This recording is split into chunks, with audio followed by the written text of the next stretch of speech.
కాపా శ్రీనివాసరావు గారికి ఆయన పుట్టినరోజు సందర్భంగా నా శుభాకాంక్షలు. ఆయన ఇంకా మరిన్ని పుట్టినరోజులు చేసుకుని పార్టీలో మరిన్ని ఉన్నత పదవులు పొందాలని కోరుకుంటం జరుగుతుంది. కాపా శ్రీనివాసరావు అంటే ఇప్పుడు వరకు మాట్లాడిన అన్ని కూడా నేను విన్నా. ఒక సర్వీస్ చేసే వ్యక్తి, ఒక రైతు కుటుంబం నుంచి. సర్వీస్ అంటే ఏంటంటే పార్టీలకు అతీతంగా, రాజకీయాలకు అతీతంగా ఏ కుటుంబంలో ఇబ్బంది వచ్చినా ఆయన దగ్గరికి వచ్చి చేయించుకుంటారు. ఏ ఇబ్బంది ప్రమాదం వచ్చినా ఆ కుటుంబంలో తల్లిదండ్రులు ముందు గుర్తురారు. ఈ ప్రాంతంలో కాపా శ్రీనివాసరావు గారు గుర్తొస్తారు. అంటే ఆయన యొక్క నిబద్ధత, ఆయన సర్వీస్కున్న గొప్పతనం అది.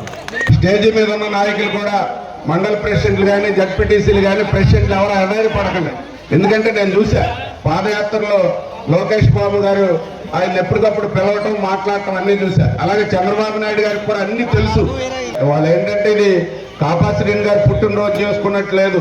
చంద్రబాబు నాయుడు గారికి ముఖ్యమంత్రి అయిన వెంటనే పట్టాభిషేకం లాగా ఉంది ఈ ఊరు.